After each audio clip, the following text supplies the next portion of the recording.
கிறிஸ்துவுக்குள் பிரியமானவர்களே, உங்களை இந்த நாளில் சந்திப்பதிலே நான் மிக்க மகிழ்ச்சி அடைகிறேன். ஆண்டவராய் இயேசு கிறிஸ்துவுக்குள் நீங்கள் யாவரும் சந்தோஷமாய் சமாதானமாய் இருப்பீர்கள் என்று விசுவாசிக்கிறேன். இந்த நாளிலே தேவன் நமக்கு தந்திருக்கிற நல்ல வசனத்துக்கு நேராக நாம் கடந்து செல்லலாம். எரேமியா 29வது அதிகாரம் 11வது வசனம். நீங்கள் எதிர்பார்த்திருக்கும் முடிவை கொடுக்கும்படிக்கு நான் உங்கள் பேரில் நினைத்திருக்கிற நினைவுகளை அறிவேன். ஆமென். தேவன் நம் மேலே நினைத்திருக்கிற நினைவுகளை அவர் அறிந்திருக்கிறார். நம்முடைய முடிவுகள் மாறப்போகிறது. நம்முடைய வாழ்க்கையில் ஒரு கால மாற்றம் உண்டாக போகிறது. Time to change. நம்முடைய வாழ்க்கையில் ஒரு மாற்றத்தை தேவன் தரப்போகிறார். நீங்கள் எதிர்பார்த்திருக்கும் முடிவை கொடுக்கும்படி தேவன் ஒரு மாற்றத்தை கொண்டு வரப்போகிறார். குழியிலே தள்ளப்பட்ட போதும் சிறைச்சாலையிலே தள்ளப்பட்ட போதும் யோசேப்புக்கு தன்னுடைய வாழ்க்கையில் ஒரு மாற்றம் உண்டாக போகிறது என்பதை அறிந்திருக்கவில்லை. ஆனால் தேவன் அவன் கூட இருந்து எல்லாவற்றையும் பார்த்து கொண்டிருந்தார்.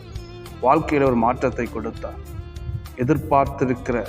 எதிர்பார்ப்புக்கும் மேலாக, திட்டங்களுக்கும் மேலாக, எண்ணங்களுக்கும் மேலான ஒரு மாற்றத்தை கொடுத்தார். இந்த நாளிலேயும் தேவனுடைய பிள்ளைகளாய் காணப்படுகிற நீங்கள் அநேக திட்டங்களை வகுத்து, அநேக பிளான்களை போட்டு, அநேக நாட்களாய் திட்டங்களை நிறைவேற்றும்படியாக, அநேக நாட்களாய் உங்களுடைய நோக்கங்களை நிறைவேற்றும்படியாக, அநேக நாட்களாய் தேவனுடைய கரத்திலிருந்து ஒரு நன்மையை பெற்றுக்கொண்டு சமாதானமாய் சந்தோஷமாய் நிம்மதியாய் வாழும்படியாக திட்டம் போட்டு கொண்டிருக்கிற உங்களுடைய திட்டத்தை தேவன் வாக்கிய பண்ண போகிறார். உங்களுடைய பிளானை தேவன் வாக்கிய பண்ண போகிறார்.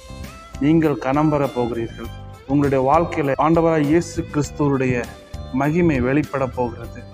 அவர் உங்கள் மேலே வச்சிருக்கிற நினைவை நீங்கள் அறிய போகிறீர்கள். அவர் உங்கள் மேலே வச்சிருக்கிற ஆசீர்வாதத்தை நீங்கள் பெற்றுக்கொள்ள போகிறீர்கள். அவர் உங்கள் மேலே வச்சிருக்கிற கிருபையை இந்த நாட்களிலே நீங்கள் பெற்றுக்கொள்ளப் போகிறீர்கள்.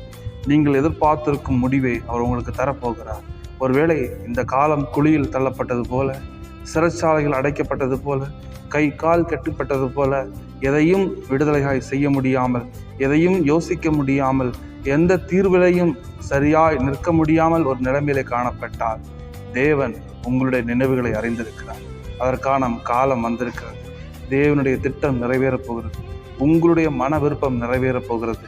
ஆண்டவராய் இயேசு கிறிஸ்து உங்கள் மேலே என்ன திட்டமாக இருக்கிறாரோ அதை அவர் நிறைவேற்றப் போகிறார். அதை நிறைவேற்றும் போது அநேக தடைகள் உண்டாகும், அநேக பிரச்சனைகள் உண்டாகும். அது நிறைவேறாத வண்ணம் இருக்கும்படியாக சாத்தான் அநேக சூழ்ச்சிகளை செய்வான். ஆனால் ஒன்றும் உங்களை மேற்கொள்ளாது, ஒன்றும் உங்களை தடை செய்யாது. உங்களுடைய தொழிலே நிச்சயம் தேவன் ஒரு மாற்றத்தை தருவார். உங்களுடைய கல்வியிலே நிச்சயம் தேவன் ஒரு மாற்றத்தை தருவார். நீங்கள் எதிர்பார்த்திருக்கிற வெற்றியை, நீங்கள் எதிர்பார்த்திருக்கிற மாற்றத்தை, நீங்கள் எதிர்பார்த்திருக்கிற நன்மையை நிச்சயம் அவர் தந்தே ஆகுவார். அவர் வார்த்தையிலே மாறுகிற தேவன் அல்ல. அவர் வார்த்தைக்கு உரைத்தவர் மறந்து போகிறவர் அல்ல. நம்மை மறந்து போகிற தேவன் அல்ல. அவர் வார்த்தையை உரைத்தார் என்றால் ஆசீர்வதிப்பேன் என்றால் ஆசீர்வதிப்பார், விடுவிப்பேன் என்றால் விடுவிப்பார். அதை யாராலும் அவருடைய கரத்தை அடக்க முடியாது. இந்த நாள் உங்களுடைய வாழ்க்கையில் ஒரு மாற்றத்தை நீங்கள் காணப்போகிறீர்கள். நீங்கள் எதிர்பார்த்திருக்கிற முடிவை தேவன் உங்களுக்கு தருவார். உங்கள் பெயரிலே தருவார், உங்கள் நாமத்திலே தருவார், உங்கள் வீட்டுக்குள்ளே தந்து, உங்களுடைய தொழிலே தந்து தேவன் உங்களை ஆசீர்வதிப்பார்.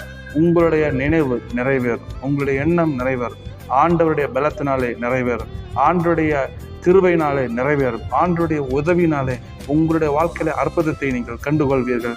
தேவன் உங்க கூட இருக்கிறார்.